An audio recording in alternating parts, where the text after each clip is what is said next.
Bienvenue à cette nouvelle exploration des sources. Aujourd'hui, on se penche sur un message politique assez marquant qui nous vient du Togo. Oui, tout à fait. C'est une déclaration de Tikpi Hatchadam. Il est président du Parti national panafricain, le PNP. Et ce message a été diffusé le 29 août 2025. Et la date n'est pas choisie au hasard. Non, effectivement. C'est le 8e anniversaire des grandes manifestations du 19 août 2017, celles qu'il avait lui-même initiées. Exactement. Alors notre source principale, c'est un article de presse. Il reprend l'intégralité de son message, et déjà le titre, il est percutant. Tikpi Hatchadam, au Togo, le pouvoir est par terre. C'est direct, oui. Donc, notre objectif aujourd'hui, c'est de décrypter un peu les points clés de ce discours. Pourquoi il dit ça, que le pouvoir est à terre, quelle stratégie il propose pour la suite, et puis comment interpréter ces avertissements, ces appels à l'action. On va essayer de décortiquer tout ça.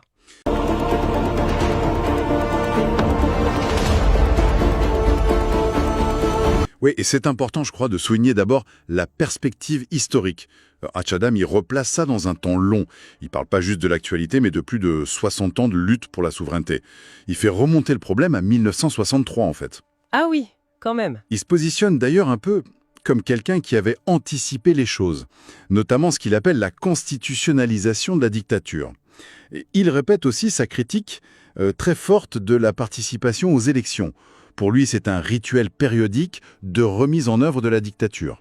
Il dit même qu'il avait prédit l'enfer porté par Gnassingbé Faure dès 2015. D'accord.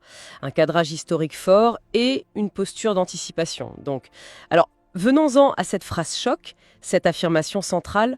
Au Togo, le pouvoir est par terre. Qu'est-ce qu'il entend par là, précisément? Il semble lier ça directement aux manifs de 2017, non? Tout à fait. Pour lui, c'est pas juste une image. Il soutient que l'impact de ces manifestations du 19 août 2017 a été tellement profond qu'il a affaibli le régime Gnassingbé de manière irréversible. Carrément. Oui, il le décrit comme fini, agonisant. Il va même jusqu'à dire que le Togo vit déjà une période post-Gnassingbé. C'est une lecture très tranchée de la situation actuelle, on peut dire. Une lecture qui écarte l'idée que le régime pourrait s'effondrer de l'intérieur par ses propres contradictions? Exactement. Il insiste là-dessus. Ce n'est pas une belle mort, comme il dit, par contradiction interne. Non, c'est bien le résultat de l'action populaire. Il utilise cette image assez parlante. C'est bien le peuple togolais qui a tué le serpent. Et dans sa logique, les développements récents comme la mise en place de ce qu'il appelle la fameuse 5e République après les changements constitutionnels, tout ça, ce sont juste les derniers soubresauts d'un système déjà condamné. Il dit que cette nouvelle République est morte-née et l'Assemblée nationale qui en découle, c'est la dernière chambre d'enregistrement du tyran. Et il mentionne aussi un événement plus récent, la journée de veille nationale du 13 janvier 2025. Quelle place ça a dans son analyse ? Ah oui, ça c'est un point intéressant. Il affirme que cette journée-là, elle a porté le coup de grâce, qu'elle a achevé physiquement, spirituellement et moralement le régime. Le choix de la date, le 13 janvier, est évidemment très symbolique au Togo. Oui, c'est lié à l'assassinat d'Olympio en 63. Exact. Et au début de l'ère Gnassingbé. Donc en disant que le peuple a brisé la mystique scellée de cette date, Hatchadam suggère que le fondement symbolique même du régime a été détruit par l'action populaire ce jour-là. Cette analyse de la faiblesse du régime s'accompagne d'une position très très ferme sur les forces armées togolaises, les FAT. Il dit que c'est l'arme du tyran, pas l'armée du Togo. Il va même jusqu'à dire qu'il faut arrêter de les interpeller. C'est radical, non? Oui, là-dessus, il est constant et sans aucune ambiguïté. Sa position n'a pas varié. Pour lui, les FAT font partie intégrante du système. Elles sont totalement acquises au régime et c'est pas une institution qui pourrait jouer un rôle neutre ou positif dans une transition. Donc les appeler à l'aide, c'est inutile. C'est ça. Pour lui, c'est non seulement inutile, mais ça entretient une illusion sur leur vraie nature. C'est cohérent avec sa vision d'une confrontation directe entre le peuple et ce qu'il appelle le système. Ce qui nous amène à un autre point crucial, la souveraineté. Il utilise cette image très forte, et il dit que cette souveraineté confisquée depuis 1963 selon lui, elle est maintenant par terre dans la rue. Il fait même un parallèle assez glaçant avec l'endroit où le corps de Sylvanus Olympio aurait été jeté. Qu'est-ce que ça implique cette image ? C'est une métaphore choc, c'est sûr. Elle symbolise deux choses à la fois. Une opportunité historique, mais aussi un danger immense. L'opportunité, c'est que le pouvoir, la souveraineté, ne serait plus fermement tenu par le régime, il serait devenu accessible, par terre, à portée de main du peuple, si on veut. D'accord, et le danger alors? Le danger, c'est que cette souveraineté vacante, elle pourrait être ramassée par d'autres. D'autres? Pas seulement le régime actuel qui essaierait de se maintenir. Il identifie un double risque, en fait. D'un côté, oui, les tenants du régime Gnassingbé, qui, même si Faure Gnassingbé partait, chercheraient à récupérer discrètement le pouvoir, d'une main, à faire juste un ravalement de surface, comme il dit. Mais de l'autre côté, et c'est là qu'il parle de risque de recolonisation, Recolonisation. oui, il craint un scénario où une nouvelle figure, peut-être même quelqu'un qui n'est pas du clan Gnassingbé, prendrait le pouvoir, mais en garantissant la continuité du système et surtout la préservation des intérêts néocoloniaux qu'il dénonce depuis toujours. Donc une sorte de répétition de ce qu'il estime s'être passé en 1963, où la souveraineté à peine acquise aurait été aussitôt confisquée. C'est exactement ça sa crainte. Il met en garde contre une supercherie, un simple changement de personne, qui laisserait le système fondamental intact. Le slogan qu'il utilise pour résumer ce risque, c'est « Gnassingbé Faure s'en va, mais le système reste ». L'enjeu pour lui, c'est pas juste de changer de président, c'est de changer de système et de s'assurer que la souveraineté revienne vraiment au peuple. On sent une urgence palpable dans son discours là. C'est un peu comme s'il disait « Attention, le pouvoir est à prendre maintenant, mais ne vous le faites pas voler une deuxième fois ». C'est tout à fait ça. Il y a cette idée que le moment est absolument critique. Le serpent est peut-être mortellement blessé, mais il faut finir le travail. Il faut lui couper la tête, pour reprendre son image. Pour éviter qu'il ne se régénère sous une autre forme ou qu'un autre acteur ne profite de la situation pour maintenir la dépendance. Alors face à cette situation qu'il décrit comme critique, pleine de dangers, quelle est la stratégie concrète qu'il préconise ? Ce qui ressort le plus fort, c'est son insistance absolue sur la non-violence. Pourquoi ce choix si catégorique ? La non-violence, c'est vraiment la pierre angulaire de sa stratégie. Il ne la présente pas comme une option, mais comme la seule voie possible. Il rejette la violence de manière très explicite.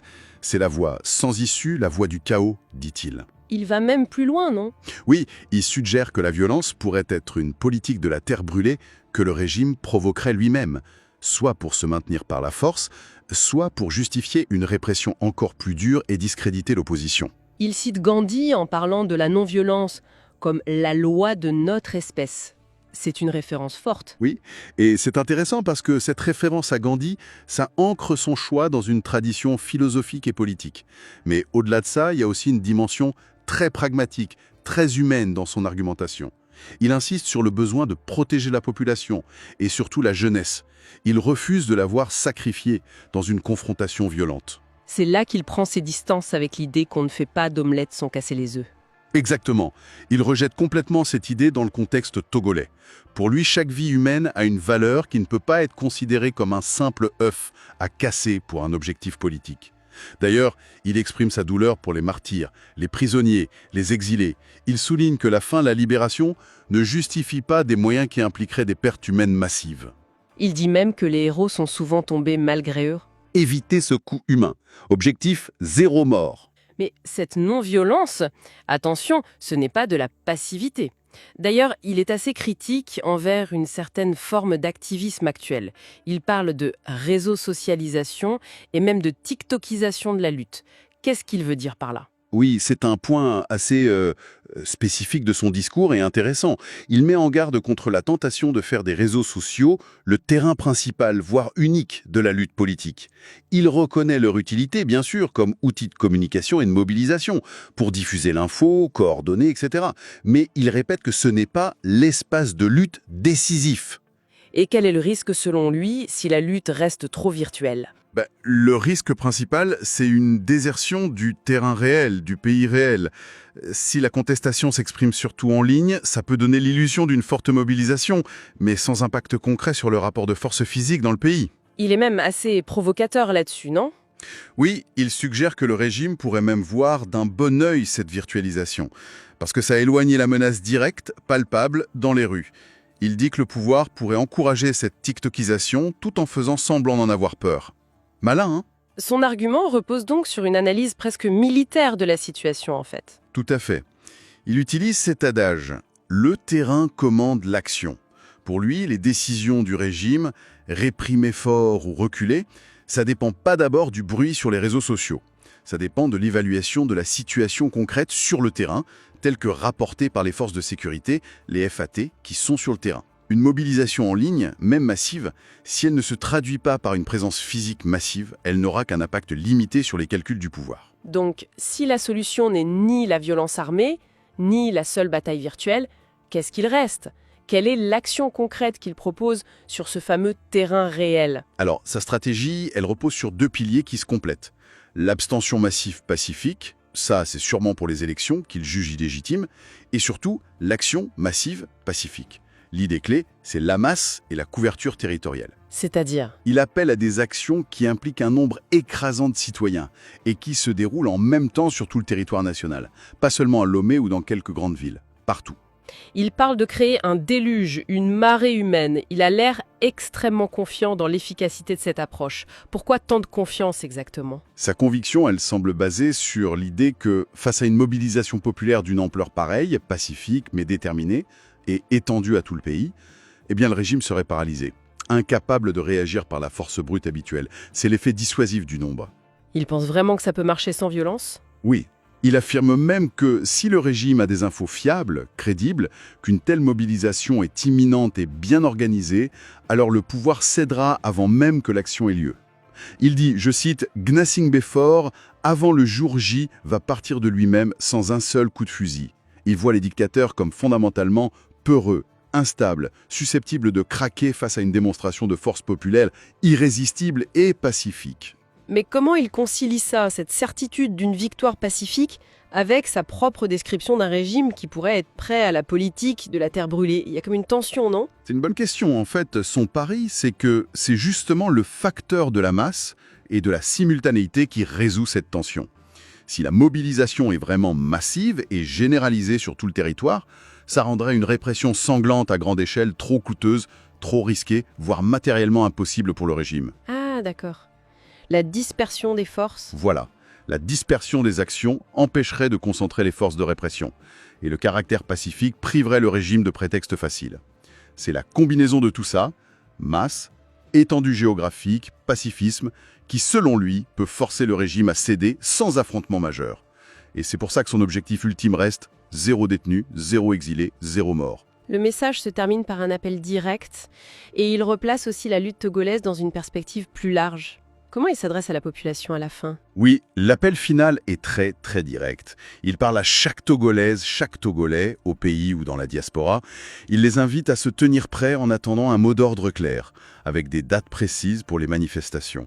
Et là, il utilise une dernière analogie, celle du roi Salomon et des djinns. Continue à bosser pour le roi Salomon même après sa mort, parce qu'il le voyait toujours debout, appuyé sur son bâton, et il ne s'était pas rendu compte qu'il était mort. Achadam transpose ça.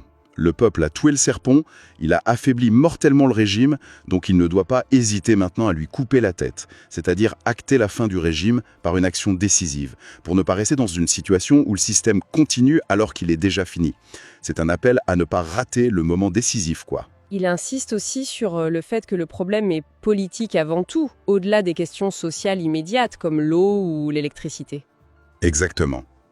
Il souligne que oui, les revendications sociales sont légitimes, l'accès à l'eau, l'électricité, les soins, etc. Mais ce ne sont que les conséquences d'un problème plus profond, qui est politique. La libération, la souveraineté confisquée. S'attaquer juste aux conséquences, sans changer le régime, pour lui c'est insuffisant, c'est illusoire. Et puis, enfin, il replace tout ça, comme souvent chez lui, dans un cadre plus large, le panafricanisme. Comment il fait le lien ? Pour lui, la reconquête de la souveraineté togolaise, c'est une étape nécessaire, mais c'est pas la fin de l'histoire. La finalité plus large qu'il vise, c'est celle d'une souveraineté de l'État fédéral africain continental. Il pense que seule une Afrique unie et souveraine à l'échelle du continent peut être un rempart efficace contre les ingérences et les agressions extérieures que l'Afrique a subies. Donc la lutte au Togo est vue comme une pièce de ce puzzle panafricain plus global. Pour résumer, donc, ce message de Tikpi Achadam, c'est vraiment une déclaration politique forte. Il acte ce qu'il voit comme la fin inévitable du régime Gnassingbé. Mais en même temps, il alerte sur les pièges, une transition contrôlée par le système ou cette fameuse recolonisation. Et il lance un appel urgent à reprendre la souveraineté par le peuple, avec une stratégie très précise. Des actions massives, pacifique et surtout ancrée dans le réel, sur le terrain, loin des seules mobilisations virtuelles. Mais ce qui frappe, c'est vraiment ce mélange, je trouve.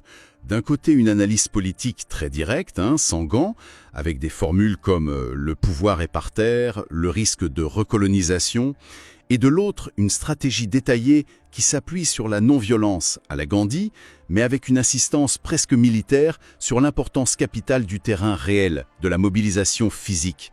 Et tout ça, c'est constamment remis en perspective, historique avec 1963 et panafricaine pour l'avenir. C'est un discours dense qui articule vraiment diagnostic, stratégie et vision. En effet. Et ça nous laisse avec une interrogation fondamentale pour la suite. Une réflexion qui prolonge un peu notre analyse. Vu cette insistance très forte sur l'action concrète, massive, pacifique, sur le terrain réel par opposition au virtuel, la question qui se pose, c'est comment une telle mobilisation populaire, d'une ampleur inédite, couvrant tout le territoire, pourrait-elle concrètement voir le jour dans le contexte togolais actuel ? Quels seraient les déclencheurs, les défis logistiques, de communication ? Et bien sûr, quelle serait la réaction probable du pouvoir face à une telle tentative de mettre en œuvre cette stratégie du déluge pacifique ? C'est une question ouverte, dont la réponse dépendra sans doute de beaucoup de facteurs, sur ce fameux terrain qu'Hatchadam place au cœur de tout. Une réflexion à poursuivre.